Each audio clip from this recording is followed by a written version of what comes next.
and this coaching staff very happy. A great chapter to begin. Let's go! Still on his feet. Slip the tackle. 20, 15, 10.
Okay, guys.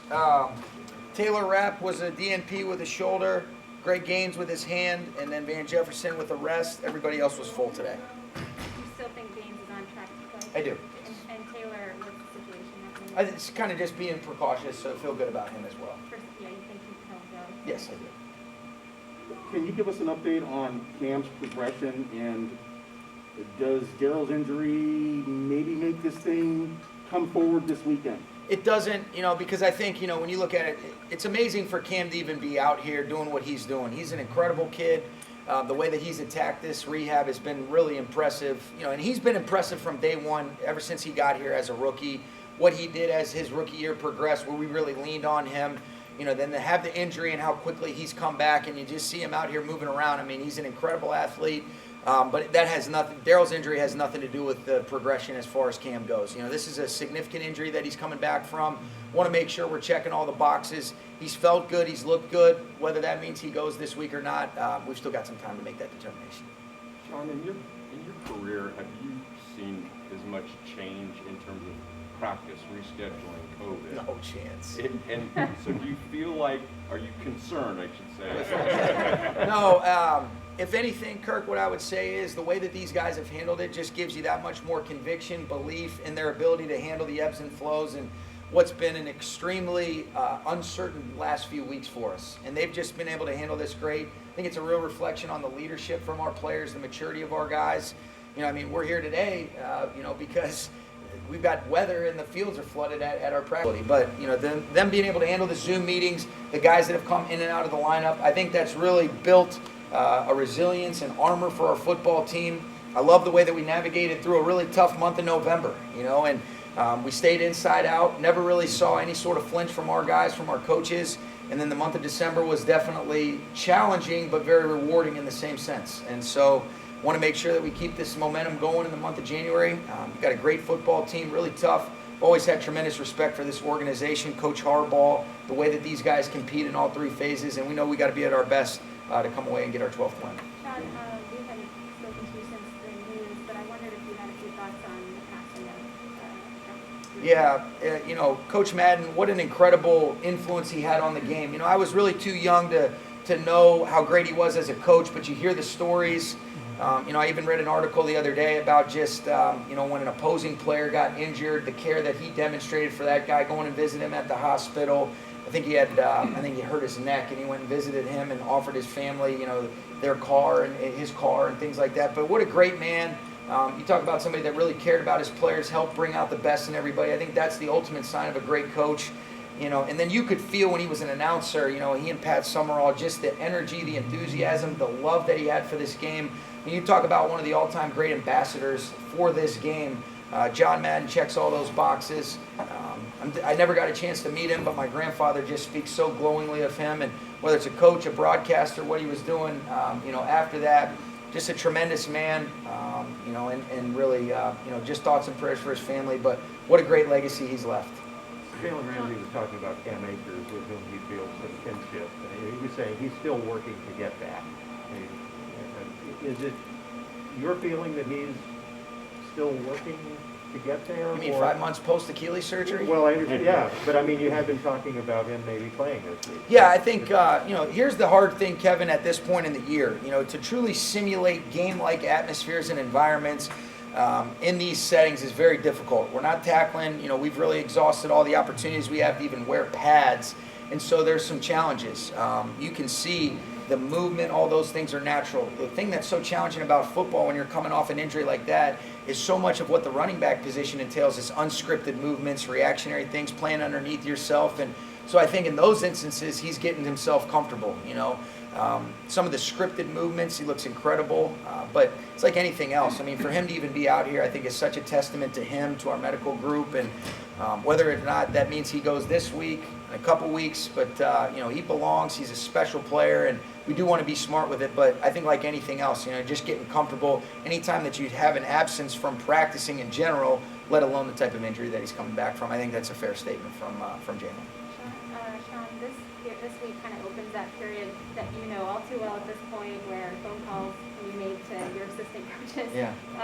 The amount of turnover that you've had the last couple of years, have you guys studied maybe all of that body of work and all of that turnover, do you have any thoughts on how your approach may or may not have changed in that regard in the last couple of years? I think here's what I would say. It's one of the coolest, most rewarding things, but it's also very challenging because you're losing great people. Because we've had a lot of turnover for all the right reasons. These guys have earned the opportunity to continue to progress. I think the one thing that I've really learned is how fortunate and blessed I was early on in my career to have people that were willing to give me opportunities to even be in this role talking to you guys. And so that's one of the coolest things, is to be able to work with people that have been instrumental in me learning from them and us being able to share in some of the success that our players are having, and then that means people get opportunities to grow. But you have to replace those people, and it hasn't always been the easiest thing. But we've had a lot of great people come through here. Nothing makes me happier than to see that, but that doesn't mean that I'm excited about losing great coaches. So I look at it as it's positive problems, but I've gotten a chance to get exposure to a lot of really special coaches, and I wouldn't be surprised if we lose some great ones this year.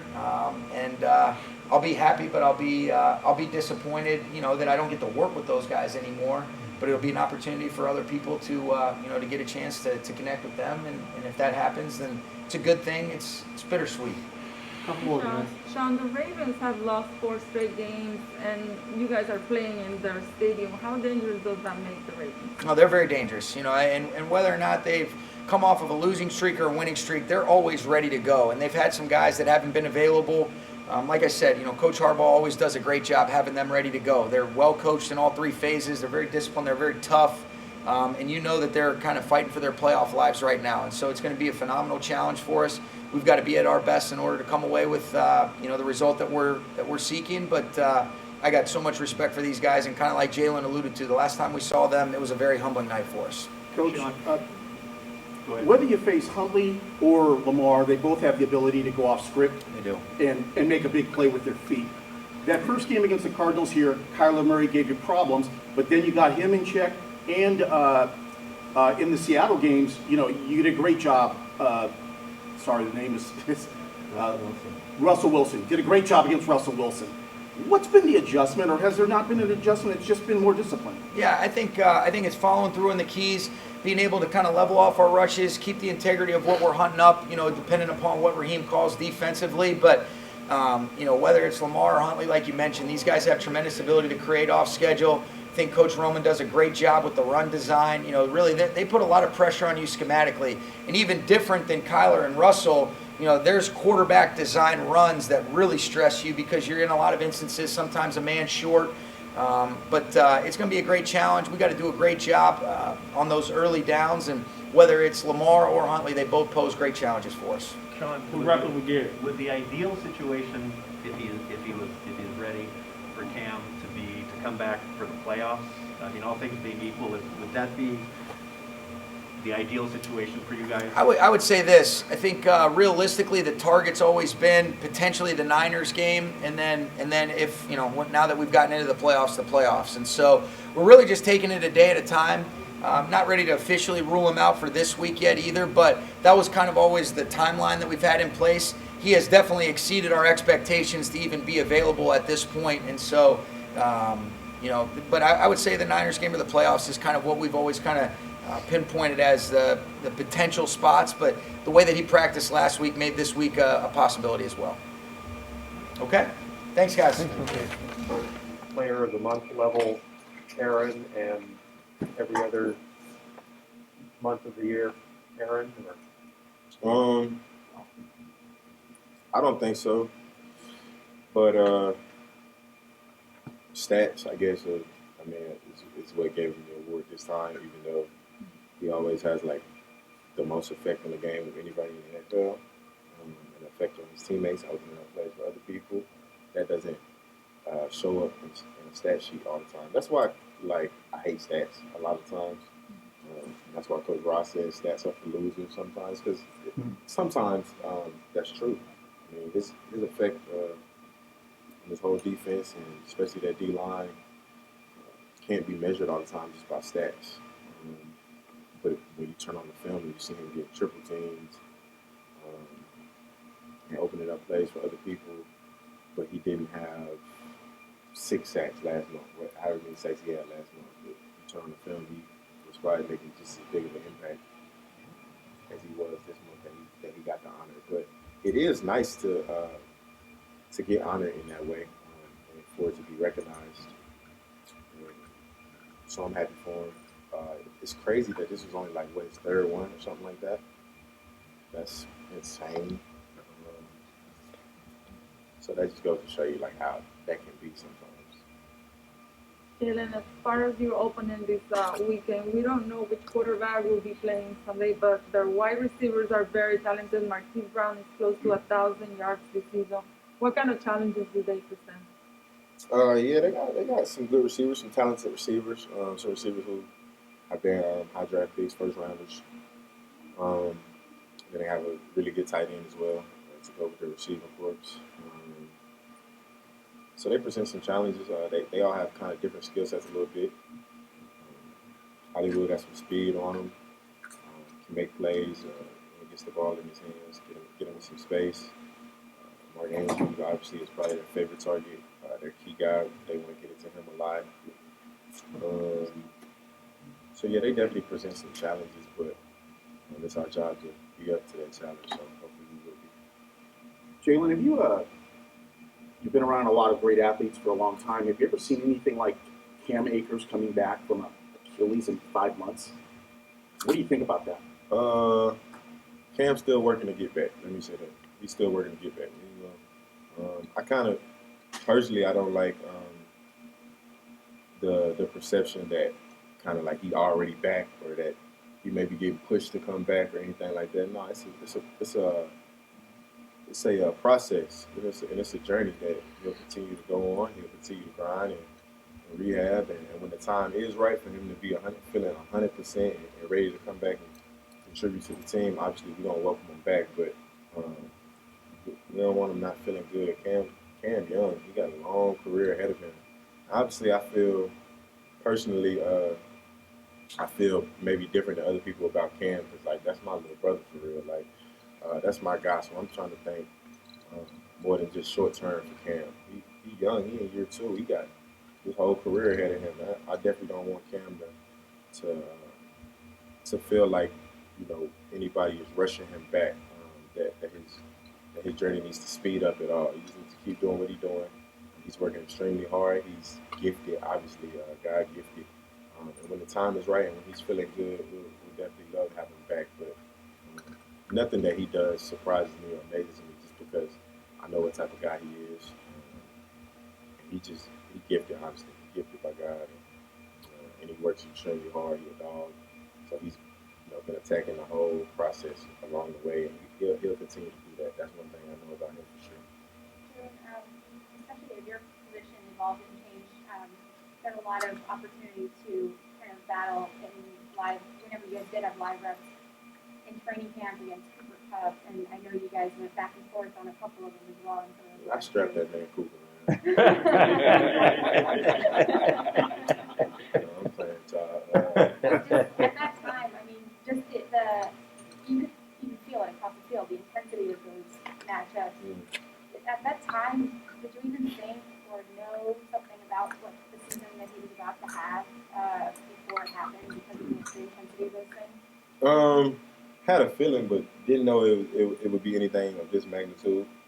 Just because we had, so we had Woody, we had like a good receiving corps, so we thought the ball would be really, which it has been spread around a lot, but the way Coop has taken it and took it to another level, we knew he could do it, but we didn't know it was going to be like this, though.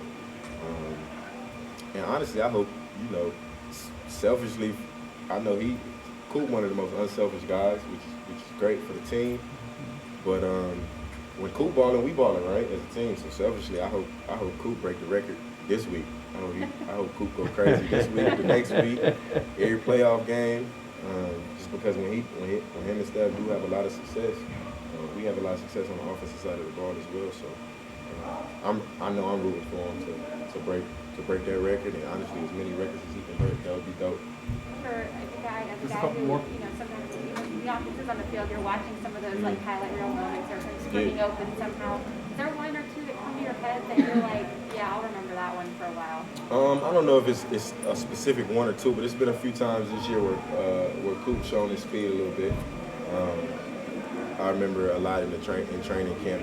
He would always say that he felt like I was reading his routes and he thought he didn't have speed, but he has shown his breakaway speed a couple times this year, which has been cool. It's kind of been funny to see that, but it's been cool. Jalen, you hear Sean McVay talk about stacking blocks.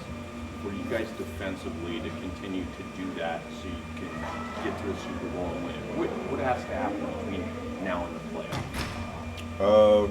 We have to play more consistent, I feel like, on all phases. More consistent. We have to have a unity that is like second to none.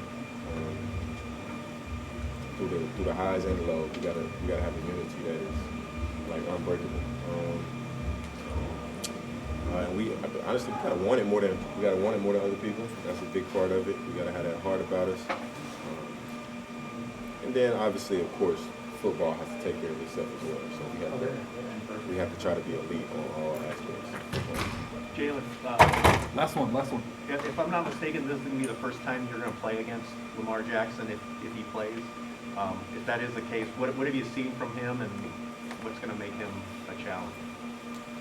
You said this is gonna be the first time? Will this be the first time, or have you played him? Heck no, we got blown out in 19. Y'all remember that? When they came to the Cali and blew us out like 50, on the Rams then, Gary. Yeah, like 50, You're right. 56 You're right. to something. That was crazy, right? So no, I ain't gonna forget that. That answer your question. I ain't gonna forget. I mean, he's been an MVP, one of the youngest MVPs in the league. I had a lot of respect for him even going back to college. I played him in college a couple times, which was cool. Beat him in college though. And, yeah, in the NFL, this is my second time playing him, I would say. My second time. And I'm excited for it. I know he's battling some injuries, but he a dog, so if he go out there, I know he's going to give it his all. He'll be ready, so we'll still have to be ready for the challenges that he poses and how he leads his team. So yeah, we'll be prepared and we'll be ready when the time right. Appreciate y'all. Y'all be safe out there. It's a little rainy and wet out there. Thanks, Jalen. Afternoon, guys. Coach, what's going on? Let's talk about the defense. You guys, because of the running game has been running well, and you guys have been able to get a lot of rest in the field. How has that helped your defense play in the last couple of games? You know, I think Sean talks about it a lot. It's complementary football. And a big part of complementary football is what you do on offense, what you do on special teams, what you do on defense as well. So anytime you're able to go out there and have as much success that Sony has had, our offensive line has had, and Darrell Henderson and all those guys that's running the football and keeping us off the grass. I'm a really good coach. I'm not on the grass. I am probably one of the best off the grass. And when those guys do that, it is nice. It is complementary football. It is what we talk about all the time. Thank you. With more things, talk about the matching up with Baltimore's physicality. Baltimore's a really physical football team, and then so are we. You know, we got challenged a couple weeks ago versus San Fran. The beauty of the schedule gods giving us the two-back looks versus San Fran, the hit you in the mouth, down the hill, smash mouth football, and then get a chance to play Minnesota last week, and now moving on to Baltimore. A lot of similar characteristics, a lot of similar things they do. The quarterback, but you know, other than that, man, we're out here and we're going to play a physical brand with these guys. These guys are a physical brand of football team. They're well coached. They do a great job at what they do, and we got to go out there and do a better job. Raheem, we hear Coach always talking about stacking blocks. Defensively, where you guys are as well as you play, how do you still stack blocks? What are those blocks specifically you want to see moving forward? You know what's the beauty of coaching just in general is watching people get better. You know, and it's whether the message is delivered better, whether the players receive it better, whether you get it across better to your assistant coaches to get the downflow created. And just piggybacking off your question, it's just all those things have just been executed better. From me to the assistant coaches, to our players, from our players to each other, from the players back to the coaches.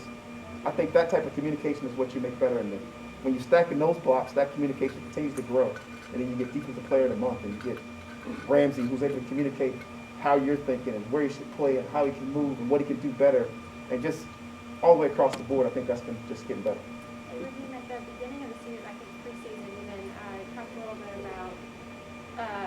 learning a new system really for the first time, Sure. and then obviously elements of it you already had, but learning that for the first time, teaching it, and then implementing it in live action, No doubt. and the complicated nature of that. But now, through the end of the year, I'm wondering, is there anything you learned about yourself, or anything, any way you feel you are different? since Jordan, if this you time? don't get better every day, you're doing yourself a disservice. And I think the coaches that I'm around, Eric Henderson's of the world, the Sean McVay's of the world, the Gerald Evero's of the world, the Jonathan Cooley's, the Chris Shula's, the Thaddeus McGarrett, all the guys on our staff, Lance Schulters, you got to learn from everybody around you, including the players. So if I'm not getting better, I'm just getting worse, and I won't allow myself to do that. Raheem, as a defensive coordinator, when a team has a player like Cooper Kupp, who's just going crazy, how come more defensive coordinators, why isn't there some kind of strategy similar to a box and one in baseball, or intentionally walking in baseball, where you're not going to let that guy beat you? You can make that decision. It's the choice that you get to make as a defensive coordinator every week. And when it works, you're a genius. And when it doesn't, you're the guy that everybody can throw stones at. But you got to go out there, you got to go with your game plan, and you got to go into it, and you got to figure out what you want to do versus a guy like Cooper Kupp. And I don't want to give anybody any ideas on what to do versus Cooper Kupp, because the guy is so special, and he's just doing such a great job. But it's all about Sean's system, it's Cooper Kupp's ability, it's the guys around him, the Odell Beckhams, the Van Jeffersons, our quarterback Matt Stafford, our running backs, our offensive line. All those guys working together makes it so Cooper Kupp can have the success that Cooper Kupp's having. Not to take anything away from Cooper Kupp. These are phenomenal players we've seen. But it makes it tough. You got to make those decisions. And when you make those decisions, sometimes you're going to be wrong. And is there ever that thought that we're not going to let this guy beat us, we're going to force them to beat us with other people? Yeah, sure. I'll give you my old inner Belichick. And we're going to take that guy away and make somebody else beat us and make you beat us with somebody else. And people have used that strategy before, I'm sure. We've seen Robert Woods have a big game earlier this season. We've seen our running backs come out and get some really productive rushing yards the last couple of weeks. And all of those things are reasons for it. And it's just how committed you want to be to it. Raheem, with Ernest Jones going on IR, presumably that means you're going to be asking more of Traven Howard since he replaced him in the game. What does he give you a linebacker if you're asking him to step up? Traven showed us a lot last week. If you guys remember, rewind a couple weeks ago, he had a really big lead up in New York. He got a chance to put some other people in, and Traven played terrible. Let's just be honest. When he went out there, he wasn't ready for the situation. It was all kinds of things going in his head, the calls without making sense to him. He just wasn't in that mindset. And to give the kid credit, every day from that point, he got hurt and prepared and prepared and prepared. Came back, played some special teams, got used to it. Came back, was ready to go. Number got called last week, and he was ready. And those are the things as a coach that you're really proud of, and your assistant coaches and the Shulas again, Chris Shulas and all those people. Just everybody needs that kind of credit because you got to put that effort in to get that stuff, including the players. With you guys, with having Vaughn kind of get his feet under him, and then rushing forward more consistently, more frequently, I think, and then Greg Gaines' emergence and what he acquires. How has that freed up your rotation ability in back end? And just asking because I noticed Taylor Rapp moving around a lot more, and Jordan, Jalen obviously. you do an excellent job of watching tape, and it just so happens that the last couple of weeks, or last week in particular, dictated the terms that we could rush forward. Dictated the terms that we should play more coverage, to do some of those different things, and that's just how it played out. Not guaranteed it's going to play out this week that way, because the plan has to change, but you're exactly right. When you get those kind of guys rushing, and they're rushing with that kind of violence and that intent and that vision, and they're making it happen to get at the quarterback and still able to affect them as much as you are when you're blitzing, and able to put more people and dedicate more people to coverage, that allows you to be more just versatile. That allows you to be sounder, safer. It allows you to stop the quarterback from running around the field, More eyes, more vision, more things can happen for you. It's awesome. And this is pretty super abstract, but you're used to it at this point, but what does it feel like when you have that synchronicity, when everything is, what's that feeling?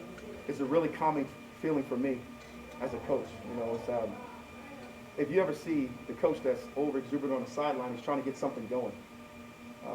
When you watch me the last couple of weeks, I've been able to just kind of fall back and enjoy the process. I tell these guys all the time, it's my job to work for them, the whole week. And then in the games right now, it's been fun to watch. When you make your adjustments, You got to do whatever you got to do to help out everybody, or do whatever you got to do. But it's been fun to watch when you go into the game with the guys being prepared to have been to be able to get the kind of success you got the last month. Aaron Donald Couple more, saying, guys. Aaron Donald was saying Greg Gaines has surprised him a little bit. Not the talent, he knew that was there, but maybe the production. What about you? You know, I think Aaron Donald would be safe to say that, because when Greg is playing next to him and being as productive as he's been able to be, I think AD's just saying, I'm surprised he beat me to a couple sacks. And Greg, to his credit, is relentless. He plays with great effort. So it's hard for me to say that I'm surprised. He's my sarcastic player on the field. He's got all the answers. Just ask him. And I am so proud of him, how he's been able to come out there and perform in those situations, standing next to AD and being able to play in that role, because he's unique. He's smart, he's sharp, he thinks like a linebacker, he can communicate like a backer. He can come off the field, tell you exactly what happened on each play. I even like when he makes mistakes, because he's easy to yell at. He's easy to dog cuss and just get on and say, you know, he'd give you. Hey Kevin, the Baltimore reputation has been built on their defense. What are you expecting on Sunday? Yeah, I got so much respect for a lot of those defensive coaches over there that have been doing it at a really high level for a long time. They've been able to really capitalize on having a big-time environment there. When they play at home, they get it rolling pretty good. And that goes back years and years of a philosophy of how they want to play defense. And, you can throw out numbers and stats and all that stuff. When you go play those guys there, they're going to be a really tough opponent. They're starting to get some of their players back, either from illness or obviously some injuries here and there. So when they've got their guys and they get it rolling, we got to play really well to have a chance to move the ball and score points. And that's what we're trying to do. We're putting together a good plan. We feel good about it, but as the preparation continues throughout the week, we'll keep tightening up the plan and make sure we're ready to go. Kevin, nobody seems to be surprised that Cam Akers is back out there practicing. Yeah. I mean, what's your reaction to that, and what's it been like having him back? It's been awesome having him back. You see him, and I think it's provided some excitement for the guys on our team. Just knowing, it's one thing to say, hey, he's back, and that's remarkable, but guys know, and the guys on the team have seen him over the course of, since the injury happened. There's a lot of lonely hours put in with our training staff, our strength staff, and for a young player to commit himself like that, like he has, I think he's earned a lot of respect from his teammates, coming back from an injury like that in the timeline he has, and everybody's just excited to have him back, and we're taking it a day at a time, and excited every time I see him come out on the grass. It's exciting about, what may be ahead for him. If you make that plan this week and you're playing a team that is so good at stopping the run, yep. Can you describe how that presents a challenge? Because you want to run, but is it more as challenging as I would think to balance the run and the pass this week? Yeah, anytime. I mean, we're now, it will be January football when we kick off on Sunday. So you start to get into this mode where, our offensive philosophy is what it is, where we, the marriage of the run and the pass and having balance, and efficiency in what we do. Some defenses make it harder than others, and this is definitely one of them. They have proven to be tough to run the ball against. They're physical up front. They fly around at the linebacker spots, and every single one of their DBs is not afraid to come up and tackle. So it's truly going to take all 11. That's one of the things we really talk about a lot around here in the run game. Receivers, tight ends, the line, obviously the back's doing a great job, and then Matthew making sure that we're running into the premier looks that we want, and then making it right when we've got an audible or check or whatever it may be. And that's always a challenge on the road in an environment like this. I've been there before. I've got the noise pretty good, so our communication is going to get tested both up front and then obviously all the way out to making sure we're in the best possible look. But it's a challenge. There's no doubt. And, there's enough of an inventory of a season now that they're one of the best defenses in the league against the run. There's no question in that. Kevin, when you see Patrick Queen, what do you think? What's your thoughts about him? Yeah, he's explosive. He's, we've played some really good linebackers this year. Throughout the year, guys, we obviously have a lot of respect for people in our division, whether it's Warner or Wagner. I think Jordan Hicks has had a great year in Arizona, but I think he's in that mold, with those Tampa linebackers, that can run. They're instinctual. They can make plays in the run and the pass. You got to make sure you account for them. You got to make sure you account for them when they're pressuring as well. Like, these guys aren't easy just to, draw up on a chalkboard that you've got a hat for a hat. Our running backs have done a great job all year long picking up linebackers when they pressure, but he's really, really good as a pressure guy. And then, like I said, he's got traits to fly sideline to sideline, and they let him do that in that defense. So definitely have to know where he is and account for him. Random question, but do any of your friends play fantasy football at all? They do. Do you hear from them after specific games about Cooper ever? I definitely do, and they're getting spoiled now. It's now like we were joking the other day. You just you look up and it was a real quiet 10 for whatever it was, 109, whatever he went for. But I think they're getting to the point now where they expect 20, 30. I don't know how the scoring works and all that, but 20, 30 points a week out of Cooper Kupp, and there must be something wrong when he doesn't get that. But you definitely hear from my son. I made a rule, no, he's not allowed to have any Rams on his team because I don't want him biased, and I'd love for him to never have anybody we play against either, but that can't always be the case. But there's no question what he's done this year. You don't have to be a fantasy football expert to know it's been a really special year for him. And you obviously have a network of former players and things like that. Do you hear from those guys as well? Is there anything specific you can remember after a big game from him? You got a text or a phone call? Like, what the? Yeah, it's really just, quarterbacks that watch him play the game and just think, how special he is. Just seeing some of the nuances to what he does, because guys that watch the games from that lens can sometimes see some of those things real time, what he does, and there's not ever a time where, it's still some of the things he does week in and week out, even on the practice field, I still take note of every single day. He's really special. Is there like FOMO happening from those guys? Oh yeah. No, there's definitely that. There's a lot of, hey, why didn't you tell me type of thing, and, but tell me you didn't ask. Do you remember when you became aware of him in years past? Of Cooper? Yeah. Oh gosh, yeah. I loved him coming out. You didn't really know how he'd kind of fit in at first, but then when I saw him, having some of the relationships with the coaches here that I had, even when I was coaching, when I first got to Washington, and obviously Shane and some of those guys have been there. I just remember thinking about the system, how he'd fit, and being able to do a lot of different things on all three downs, knowing how special of a coach and a play caller Sean was, how I expected it to be a pretty unique relationship where there would be a lot of success. I think his growth is what people don't talk about enough. He came into the league a really, really good player, but whether it's getting stronger or continuing to use every rep to take that mental game to the next level. Every single day after practice, I still throw him 15 balls just as part of his routine. He's locked in on getting better every single moment of every single day.